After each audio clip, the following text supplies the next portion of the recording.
Hello বন্ধুরা, তোমরা সবাই কেমন আছো? মামের রান্নাবাটি চ্যানেলে তোমাদের সবাইকে স্বাগত। দেখো, চারিদিকে বৃষ্টি পড়ছে, বর্ষার আমেজ, আর ইলিশ মাছ ঘরে হবে না সেটা কি করে হয় বলো? আমরা বাঙালিদের ঘরে তো কম বেশি সবার ঘরেই হয়, তাই না? তাই মাও এই সুযোগে নিয়ে চলে এসেছে একটা বড় সাইজের ইলিশ মাছ। তোমরা কিন্তু দেখে বুঝতেই পারছো কতগুলো পিস হয়েছে। কিন্তু আজকে যদিও বা সব করা হবে না, কিছুটা রেখে দেওয়া হবে এবং কিছুটা করা হবে। দেখো, মা কিন্তু ভালো করে মাছগুলোকে ধুয়ে নিয়েছে, কত ডিম পেটের ভিতরে। আর তোমাদের তো এটাই বললাম না যে আজকে কী বানাতে চলেছি। আজকে বানাচ্ছি হচ্ছে ইলিশের পাতুরি। তাই জন্য মা পাশের বাড়িতে গিয়ে কলা পাতা নিচ্ছে, কারণ আমাদের বাড়িতে তো কলা পাতাই নেই, কলা গাছই নেই, তাই পাশের বাড়িতেই যাচ্ছে। আর এই যে বাচ্চা মেয়েটা দেখছো, আমাদের পাশের বাড়িতে থাকে, আমাদের ঘরে আসে, ওই জন্য মায়ের সাথে চলে এসেছে। ও চলে এসেছে কলা পাতা নিতে। খুবই বায়না করছিল, ওকে নিয়ে আসছিলাম না, কিন্তু ও কাঁদছিল, তাই ভাবলাম চল তুই আমাদের সাথে। দেখো, মা কিন্তু এখানে খুবই ভয় পাচ্ছে। মা ভাবছে যে হয়তো সাপ খোপ বসে আছে, তাই মা আমাকে বারবার করে বলছে তুই একবার আয়। দেখো, মা কিন্তু এখানে কলা পাতা নিয়ে নিচ্ছে। কত কলা গাছ আছে এখানে, শুধু দেখো একবার খালি। কলা পাতা নেওয়া হয়ে গেছে মায়ের। এবার বাড়ির পথে রওনা দিচ্ছি।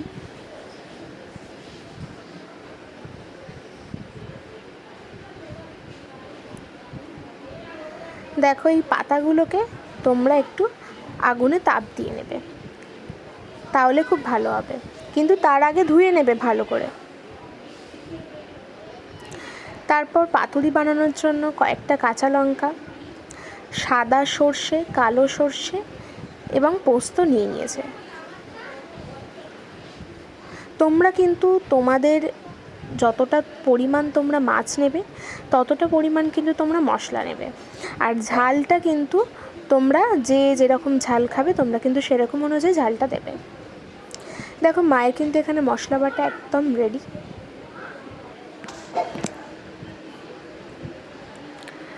মশলা রেডি হয়ে গেছে। তারপর সেই মাছগুলো, কাঁচা মাছগুলোর উপরে পরিমাণ মতো নুন, হলুদ এবং ওই মশলাটা মাখিয়ে নেবে। মাছগুলো দেখে তোমাদের লোভ লাগছে, তার জন্য তোমাদের ঘরেতে পাতুরি বানিয়ে নিতে হবে। তার মধ্যে তোমরা দেবে সর্ষের তেল। মাছগুলো সত্যিই লোভনীয় লাগছে। দেখো, সর্ষের তেল দিয়ে কিন্তু ভালো করে তোমরা ম্যারিনেট করে রাখবে। তারপর কলা পাতাগুলোকে মা টুকরো টুকরো করে কেটে নিয়েছে, সেই একটা কলা পাতা টুকরোর মধ্যে একটা করে মাছ দিয়ে দেবে। তারপর মশলা আর একটা কি দুটো করে কাঁচা লঙ্কা, তোমরা বেশি কম দিতে পারো। কাঁচা লঙ্কা দিয়ে দিচ্ছে, ভাত দিয়ে মেখে খেতে দুর্দান্ত লাগবে। তাই তোমরা কিন্তু দেখে নাও যে মা কেমনভাবে কলা পাতাটাকে মুড়ছে আর একটা সুতো দিয়ে ভালো করে বেঁধে নিচ্ছে, যাতে কোনো মশলা বেরিয়ে না যায়।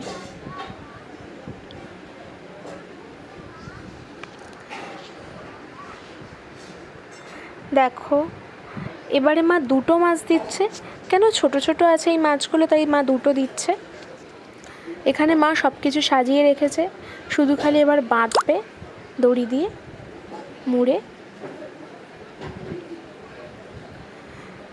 তোমাদের সুবিধার্থে কিন্তু আমি আবার একটা দেখাচ্ছি। দেখো,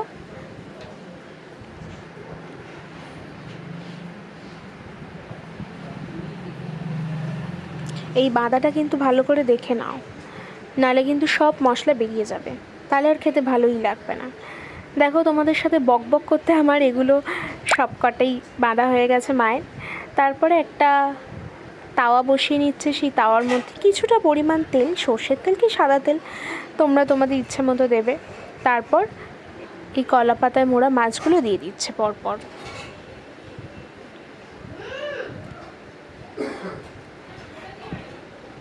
দেখো, সব কিন্তু দেয়া হয়ে গেছে। তারপর মা এটাকে ঢাকা দিয়ে ভাজবে। ঢাকা দিয়ে কিন্তু 15 থেকে 20 মিনিট অবধি কিন্তু তোমরা এপিট ওপিট করে নেবে। দেখো, মা কিন্তু আবার উল্টে দিচ্ছে। দুদিকটা ভালো করে ভাজা না হলে কাঁচা থাকবে, খেতে ভালোই লাগবে না। আমাদের কিন্তু একদম পাতুরি রেডি হয়ে গেছে ভাত দিয়ে খাবার।